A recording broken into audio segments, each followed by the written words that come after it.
সপ্তম শ্ৰেণীৰ মৰমৰ ছাত্ৰ ছাত্ৰীসকল, কালি তোমালোকৰ 11.1 অনুশীলনী 4 নম্বৰলৈকে মই প্ৰশ্নসমূহৰ উত্তৰ কৰি দিলোঁ। আজি বাকী প্ৰশ্নকেইটা উত্তৰ কৰিবৰ কাৰণে এই ভিডিঅ'টো প্ৰস্তুত কৰিছোঁ। আহাচোন আমি ভিডিঅ'টো আৰম্ভ কৰোঁ। প্ৰথমতে মই 5 নম্বৰ প্ৰশ্নটো লৈছোঁ। এটা সামান্তৰিকৰ ভূমিৰ জোখ 1 মিটাৰ 50 চেণ্টিমিটাৰ আৰু উচ্চতা 75 চেণ্টিমিটাৰ। ইয়াৰ কালি বৰ্গমিটাৰত উলিওৱা। তোমালোকে সামান্তৰিকৰ কালি উলিওৱা সূত্ৰটো ইতিমধ্যে শিকিছা। সেইটো হৈছে ভূমি পূৰণ উচ্চতা। ইয়াত ভূমিৰ জোখ দিয়া আছে 1 মিটাৰ 50 চেণ্টিমিটাৰ। দুটা একক হৈ আছে, আমি এটা কৰিব লাগিব। ইয়াত তোমালোকে লিখা ভূমি সমান 1 মিটাৰ 50 চেণ্টিমিটাৰ সমান 100 যোগ 50 চেণ্টিমিটাৰ। কিয় 100 যোগ 50 লিখিলোঁ বুজিলা? 1 মিটাৰত 100 চেণ্টিমিটাৰ হয়। 100 যোগ 50 চেণ্টিমিটাৰ অৰ্থাৎ 150 চেণ্টিমিটাৰ। এইটো হৈছে ভূমিৰ জোখ। আকৌ উচ্চতা দিয়াই আছে 75 চেণ্টিমিটাৰ। উচ্চতা হ'ল 75 চেণ্টিমিটাৰ। আমি এতিয়া সামান্তৰিকটোৰ কালি উলিয়াব পাৰিম। এতিয়া সামান্তৰিকটোৰ কালি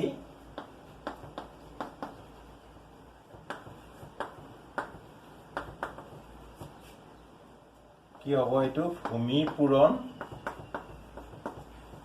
উচ্চতা সমান 150 পূৰণ 75। 150 পূৰণ 75 বৰ্গ চেণ্টিমিটাৰ সমান, এটা পূৰণ কৰা এইটোক 150ক 75ৰে পূৰণ কৰিলে কি হ'ব? 5 0 0 5 5 25ৰ 5 হাতে গ'ল 2 5 গুণ 5 6 7 7 0 গুণ 0 7 5 25ৰ 5 হাতে গ'ল 3 7 1 7 7 3 10 0 5 হাতে আছে 12 দি হাতে গ'লে 1 আৰু 1 অৰ্থাৎ 11250। এইখিনি হ'ব বৰ্গ চেণ্টিমিটাৰ। আমাক কৈছে যে বৰ্গ মিটাৰত উলিয়াব লাগে। এতিয়া 11250 10,000ৰে যদি আমি হৰণ কৰি দিওঁ তেতিয়াহ'লে এইটো হ'বগৈ বৰ্গ মিটাৰ। বুজিলানে তোমালোকে? বৰ্গ চেণ্টিমিটাৰৰ পৰা বৰ্গ মিটাৰলৈ নিবলৈ হ'লে 10,000ৰে হৰণ কৰিব লাগে। আৰু সেইকাৰণে আমি 10,000ৰে হৰণ কৰি দিলোঁ। দিওঁতে কি হ'ব চোৱা, ইয়াত 1 2 3 4টা শূন্য আছে। ওপৰত 1 2 3 4 ঘৰৰ দশমিক হ'ব, অৰ্থাৎ 1.125 বৰ্গ মিটাৰ হ'ব ইয়াৰ এনচাৰ। গতিকে তোমালোকে এতিয়া লিখিবা সামান্তৰিকটোৰ কালি হ'ল 1.125 বৰ্গ মিটাৰ। কিয় দশমিকৰ পিছত ইয়াৰ যিবিলাক অংক আছে সেই অংকবিলাক কিয় এটা এটাকৈ মাতিলে তোমালোকে বুজিলানে? দশমিকৰ পিছত যিবিলাক অংক থাকে সেইবিলাক সদায় এটা এটাকৈ মাতিব লাগে। অৰ্থাৎ 1.125 নহয়, 1.125 বুলি মাতিব লাগে। সেইটো তোমালোকে ভৱিষ্যত দিনত মনত ৰাখিবা। নিশ্চয় তোমালোকে অংকটো সুন্দৰকৈ বুজিলা। এইবাৰ 6 নম্বৰ প্ৰশ্নটো লৈছোঁ। এই প্ৰশ্নটোত আছে এটা সামান্তৰিকৰ দুটা ওচৰা ওচৰি বাহুৰ দিশ ক্ৰমে 12 চেণ্টিমিটাৰ আৰু 9 চেণ্টিমিটাৰ। যি দুটা দীঘল বাহু আছে সেই বাহু দুটাৰ মাজৰ লম্ব দূৰত্ব হৈছে 6 চেণ্টিমিটাৰ। চিত্ৰ এটা আঁকি সামান্তৰিকটোৰ কালি উলিয়াব দিছে। চিত্ৰটো এইটো চিত্ৰ। তোমালোকে চোৱা, ওচৰা ওচৰি বাহু বুলি কওঁতে আমি এইটোক 12 ধৰিছোঁ, এইটোক 9 ধৰিছোঁ। আৰু এই দীঘল বাহু দুটাৰ মাজৰ দূৰত্ব 6 চেণ্টিমিটাৰ বুলি কৈছিলে, এইটোক আমি 6 লিখিছোঁ। এইটো লম্ব দূৰত্ব, তোমালোকে মনত ৰাখিবা, এইটো 90 ডিগ্ৰী হৈ আছে। এতিয়া এই সামান্তৰিকটোৰ যদি আমি কালি উলিয়াব লাগে, কালি সমান কি লিখিম? আমি জানো সামান্তৰিকৰ কালি ভূমি পূৰণ উচ্চতা সমান, এতিয়া ভূমি হ'ল 12, উচ্চতা 6, 6 12 72 বৰ্গ চেণ্টিমিটাৰ। ইয়াৰ কালি হ'ব 72 বৰ্গ চেণ্টিমিটাৰ। তোমালোকে এটা কথা এতিয়া মন কৰিবা, ইয়াত যে আমাক 9 সংখ্যাটো দিছিল, এই 9 সংখ্যাটোৰ কিন্তু ইয়াত ক'তো ব্যৱহাৰ নহ'ল। নিশ্চয় তোমালোকে অংকটো সুন্দৰকৈ বুজিলা। এইবাৰ লৈছোঁ 7 নম্বৰ প্ৰশ্নটো। তোমালোকে প্ৰশ্নটো ভালদৰে এবাৰ পঢ়ি চোৱা কিতাপত। এটা ত্ৰিভুজৰ কালি দিয়া আছে 30 বৰ্গ চেণ্টিমিটাৰ আৰু ত্ৰিভুজটো হৈছে সমকোণী ত্ৰিভুজ। সেই সমকোণী ত্ৰিভুজৰ সমকোণ উৎপন্ন কৰা যি দুডাল বাহু আছিল, সেই বাহু দুডালৰ এডালৰ দিশ হৈছে 6 চেণ্টিমিটাৰ। আমি উলিয়াব লাগে আনডাল বাহুৰ দিশ। মই প্ৰশ্নটো সম্পূৰ্ণ লিখা নাই, তোমালোকে কিতাপত ভালদৰে চাই ল'বা। এইটো সমকোণী ত্ৰিভুজ চোৱা, ধৰি ল'লো ABC এটা সমকোণী ত্ৰিভুজ আৰু ইয়াৰ কালি হৈছে 30 বৰ্গ চেণ্টিমিটাৰ। সমকোণ উৎপন্ন কৰা এটা বাহুৰ দিশ 6 চেণ্টিমিটাৰ। এইটো 6 ধৰিব পাৰোঁ বা এইটো 6 ধৰিব পাৰোঁ। মই এইটো 6 চেণ্টিমিটাৰ ধৰিছোঁ। উলিয়াব লাগে এই বাহুটোৰ দিশ। তোমালোকে নিশ্চয় ত্ৰিভুজৰ কালি সূত্ৰটো মনত আছে বা মনত ৰাখিছা। সেইটো হৈছে ত্ৰিভুজৰ কালি 2 ভাগৰ 1 পূৰণ ভূমি পূৰণ উন্নতি। সেই সূত্ৰটোৰ সহায়ত আমি এইটো কৰিব লাগিব। এই ক্ষেত্ৰত তোমালোকে চোৱা, আমি লিখিম 2 ভাগৰ 1 পূৰণ ভূমি পূৰণ উন্নতি সমান কালি। কাৰ কালি? এইটো ত্ৰিভুজৰ কালি। সেয়ে ইয়াত লিখিম বা 2 ভাগৰ 1 পূৰণ, ইয়াত আমি ভূমিটো নাজানো, উন্নতিটো জানিছোঁ বুলি ধৰি ল'লোঁ। গতিকে 2 ভাগৰ 1 পূৰণ ভূমি পূৰণ উন্নতি হৈছে 6 সমান কালি দিয়া আছে 30 বৰ্গ চেণ্টিমিটাৰ বা 2ৰে 6 হৰণ কৰিলে 3 বাৰ যাব।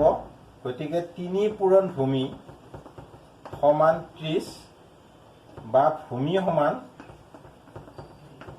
30 হৰণ 3 বা ভূমি সমান 10 আৰু এইটো হ'ব চেণ্টিমিটাৰ। সেয়ে আনটো বাহুৰ দিশ হ'ব 10 চেণ্টিমিটাৰ। তোমালোকে এতিয়া এইটো নিশ্চয় বুজিছা। খুবেই সহজ অংক এইটো, আৰু বুজাব নালাগে। কেৱল ত্ৰিভুজৰ কালি উলিওৱা সূত্ৰৰ সহায়ত আমি ভূমিটো উলিয়াইছোঁ। তোমালোকে যদি এইটো 6 বুলি ধৰা, তেতিয়াহ'লে ইয়াত উন্নতি সমান হ'বগৈ। তোমালোকে এনেকুৱা ধৰণৰ আৰু বহুত অংক পাবা। অনুশীলনত এনেকুৱা অংকও আছে বা উদাহৰণতো অংক আছে, তোমালোকে সেইবোৰ ভালদৰে চাবা। এইবাৰ লৈছোঁ 8 নম্বৰ প্ৰশ্নটো। প্ৰশ্নটো মই বৰ্ডত সম্পূৰ্ণকৈ লিখা নাই, তোমালোকে প্ৰশ্নটো ভালদৰে কিতাপত চাই ল'বা। ইয়াত আছিলে এটা সমদ্বিবাহু ত্ৰিভুজ। এই সমদ্বিবাহু ত্ৰিভুজৰ এটা বাহুৰ যোগ দিয়া আছে 7.5 চেণ্টিমিটাৰ, অৰ্থাৎ AB সমান AC আৰু ABৰ যোগ দিছে 7.5 চেণ্টিমিটাৰ। গতিকে আমি বুজিলোঁ ACৰ পৰিমাণো হ'ব 7.5 চেণ্টিমিটাৰ, যিহেতু ত্ৰিভুজটো সমদ্বিবাহু, অৰ্থাৎ দুটা বাহু সমান। আকৌ ADৰ যোগ দিয়া আছে 6 চেণ্টিমিটাৰ। এই ক্ষেত্ৰত ত্ৰিভুজটোৰ কালি উলিয়াব লাগে আৰু ECৰ যোগ উলিয়াব লাগে। প্ৰথমতে আমি কালি উলিয়াবলৈ চেষ্টা কৰিম।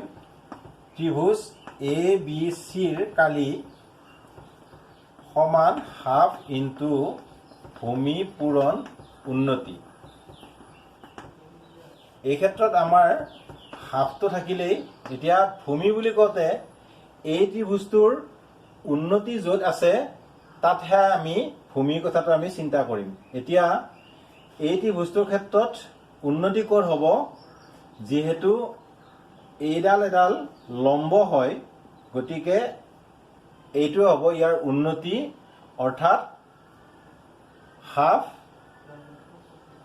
ভূমি হ'ব 9 আৰু উন্নতি হ'ব 6 সমান 2ৰে 6 কাটিলে 3 বাৰ যাব, 3 9 গুণ 27 বৰ্গ চেণ্টিমিটাৰ হ'ব এই ত্ৰিভুজটোৰ কালি। বুজিলা তোমালোকে? ত্ৰিভুজ ABCৰ কালি হ'ল 27 বৰ্গ চেণ্টিমিটাৰ।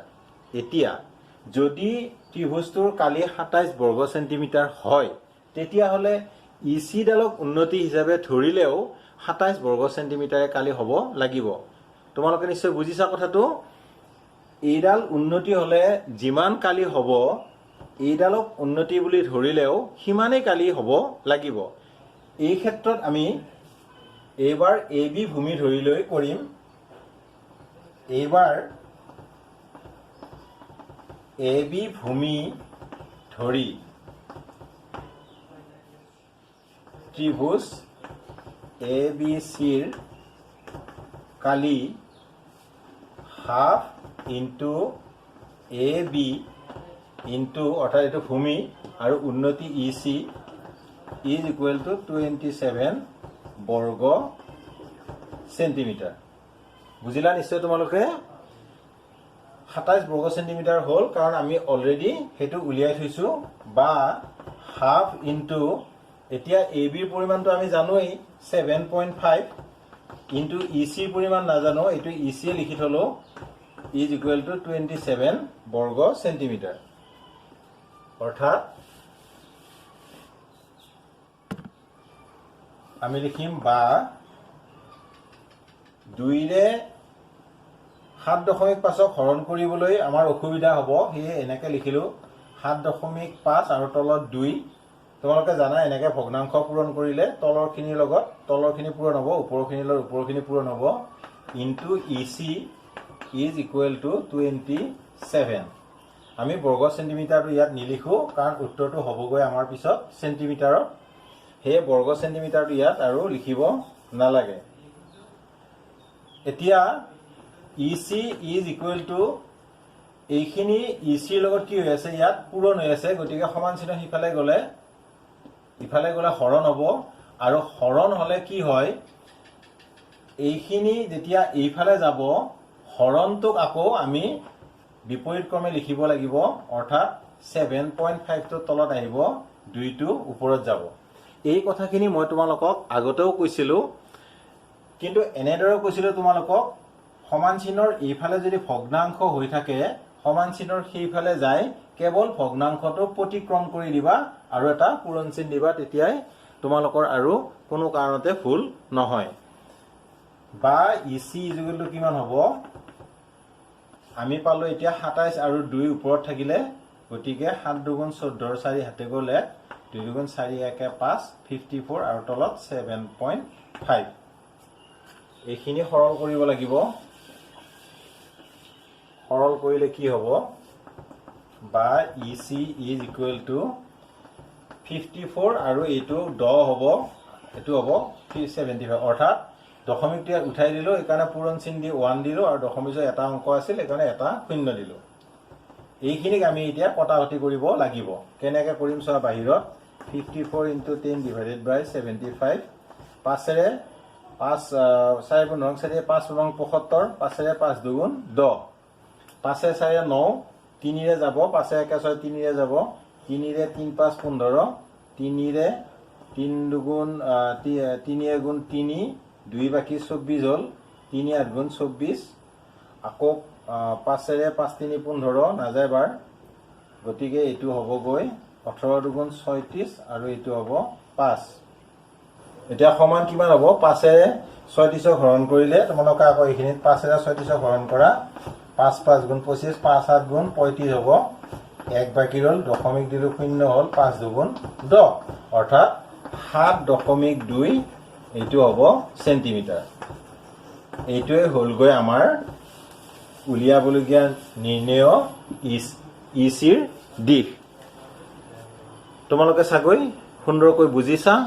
বুজি নাপালে তোমালোকে মোক ফোনো কৰিব পাৰিবা, যিহেতু মোৰ ফোন নাম্বাৰ ইতিমধ্যে মই ভিডিঅ'বিলাকত দি দিছোঁ।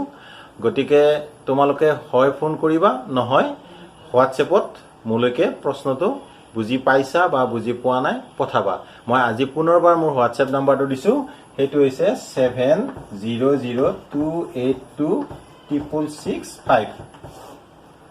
বুজি পালা নিশ্চয়? এইবাৰ 9 নম্বৰ প্ৰশ্নটো লৈছোঁ। ইয়াত এটা ত্ৰিভুজ দিয়া আছে। ত্ৰিভুজটো কেনেধৰণৰ, এ বি চি এটা সমকোণী ত্ৰিভুজ, ইয়াৰ এ কোণটো সমকোণ, বি চি বাহুৰ ওপৰত এ ডিডাল লম্ব। আমাক দিয়া আছে এ বিৰ জোখ 12 চেণ্টিমিটাৰ, এ চিৰ জোখ 5 চেণ্টিমিটাৰ আৰু বি চিৰ জোখ 13 চেণ্টিমিটাৰ। উলিয়াব লাগে ত্ৰিভুজ ABCৰ কালি আৰু ADৰ দৈৰ্ঘ্য এইখিনি আমাৰ উলিয়াবলৈ দিছে। এতিয়া এই ক্ষেত্ৰত প্ৰথমতে আমি কি উলিয়াম ত্ৰিভুজ ABCৰ কালি সমান হাফ ইনটু ভূমি পূৰণ উন্নতি। তোমালোকে এতিয়া চোৱাচোন ভূমি আৰু উন্নতি ইয়াত আমি কোনটো উন্নতি আৰু কোনটো ভূমি ধৰিম এবাৰ ভালদৰে তোমালোকে বিবেচনা কৰি চোৱা। যিহেতু ত্ৰিভুজটো সমকোণী আছিল গতিকে এইটোক যদি আমি ভূমি বুলি কওঁ এইটো উন্নতি হ'ব। কাৰণ আমি জানো সমকোণী ত্ৰিভুজৰ তিনিটা বাহু থাকে, এটা ভূমি, এটা উন্নতি, আনটো অতিভুজ। সমকোণৰ সন্মুখৰ বাহুটো বা মুখে মুখে থকা বাহুটোৱে হৈছে অতিভুজ। গতিকে ইয়াৰ BC হৈছে অতিভুজ, সেইটো আমি ভালদৰে জানিলো। আৰু ইয়াৰ এটা উন্নতি এটা ভূমি হয়। এইটো যদি ভূমি ধৰো এইটো উন্নতি হ'ব, এইটো উন্নতি ধৰিলে এইটো ভূমি হ'ব। সেই ক্ষেত্ৰত আমি উলিয়াম যে ইয়াত ভূমি যদি 12 হয় তেতিয়াহ'লে উন্নতি হ'বগৈ 5। সেয়ে 2ৰে 12 কাটিলে 6 বাৰ যাব, 6 পূৰণ 5, 6 5 গুণ 30 বৰ্গ চেণ্টিমিটাৰ। চেণ্টিমিটাৰ আছিল এইটো। গতিকে এই ত্ৰিভুজটোৰ কালি ওলাল 30 বৰ্গ চেণ্টিমিটাৰ। আমাক উলিয়াবলৈ দিছিলে ADৰ দৈৰ্ঘ্য। এতিয়া ADৰ দৈৰ্ঘ্য বুলি কওঁতে ইয়াত যিহেতু লম্ব বুলি কোৱা আছে, আমি জানো সদায় এটা শীৰ্ষবিন্দুৰ পৰা যিকোনো এটা বাহুলৈ টনা যিডাল লম্ব আছে সেইডালেই হৈছে ত্ৰিভুজৰ উন্নতি। গতিকে ADডাল এই ক্ষেত্ৰত উন্নতি হ'ব। আৰু উন্নতি হ'লে আমি কি কৰিম, যিহেতু কালিটো ইতিমধ্যে পালো, এতিয়া লিখিম ত্ৰিভুজ ABCৰ হাফ ইনটু AD ইনটু, এতিয়া এইটো যদি AD উন্নতি হয় তেতিয়াহ'লে এইডাল হ'ব এবাৰ ভূমি। মানে ত্ৰিভুজটোক আমি এনেকে যদি ধৰো উন্নতি সদায় থাকে ভূমিৰ ওপৰত, এইটোক এতিয়া আমি আকৌ সমকোণী ত্ৰিভুজ হিচাপে তাক নাভাবো। তোমালোকে এতিয়া বুজিছানে? আকৌ মই অলপ আগতে ক'লো যে ত্ৰিভুজটো এইটো সমকোণী, গতিকে এইটো আকৌ কেনেকৈ ভূমি হ'ল, তোমালোকৰ মনত সেইটো প্ৰশ্ন হ'ব পাৰে। এইবাৰ ত্ৰিভুজটো আমি সমকোণী হিচাপে বিবেচনা কৰা নাই, এটা সাধাৰণ ত্ৰিভুজ হিচাপে বিবেচনা কৰিছো। আৰু সেয়ে যদি এইডাল উন্নতি হয় ত্ৰিভুজটোৰ, এইডাল ভূমি হ'ব লাগিব। সেইকাৰণে হাফ ইনটু AD ইনটু কি হ'ব BC ইজ ইকুৱেল টু, আমি গম পালো এইখিনিয়ে কালি আৰু এইখিনি গম পাইছো 30 হয়, বা ইয়াৰ পৰা আমি এতিয়া সেইটো উলিয়াম হাফ ইনটু AD পৰিমাণ আমি নাজানো, AD হৈয়ে থাকিল, BCৰ পৰিমাণ জানো 13 ইজ ইকুৱেল টু এইটো হ'ব 30, বা এতিয়া AD টো AD হৈয়ে থাকিল ইনটু এইটো হ'ব 13/2 ইজ ইকুৱেল টু 30। কিয় এনেকে হ'ল গম পাইছানে? 2 ভাগৰ 1 আৰু 13 পূৰণ কৰিলে ওপৰত 13 তলত 2 আহিব, বা AD is equal to 30 into 2/13। আকৌ এইটো বুজি পালানে তোমালোকে কিয় হ'ল?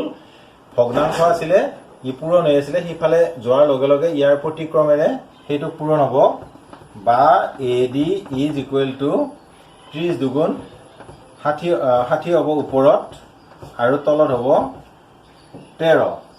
এতিয়া 60ক তোমালোকে 13ৰে হৰণ কৰা, 5 3 25, 4 3 78, 13 13 24, 3 3 29, 4 3 52, 52 হ'ব।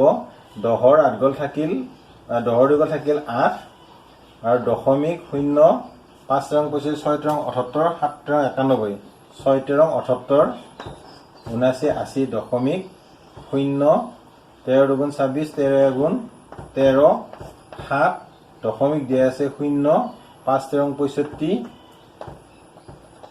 5 এনেকে আৰু ওলাই গৈ থাকিব। অৰ্থাৎ বা AD ইজুগেল টু 4.615 প্ৰায় বুলি লিখিছো। এইখিনি হ'বগৈ ADৰ দৈৰ্ঘ্য। নিশ্চয় তোমালোকে এইটো বুজিছা। মৰমৰ ছাত্ৰ ছাত্ৰীসকল, যথেষ্ট গৰম পৰিছে, তোমালোকৰ নিশ্চয় গৰম অনুভৱ কৰিছা আজিৰ দিনটোত। সেয়ে মই আজিৰ এই পাঠটো ইমানতে সামৰণি মাৰিব বিচাৰিছোঁ। প্ৰশ্নও ভালেকেইটা কৰা হৈছে, ভিডিঅ'টো যথেষ্ট দীঘলীয়া হৈছে, তোমালোকে আমনি পাব পাৰা।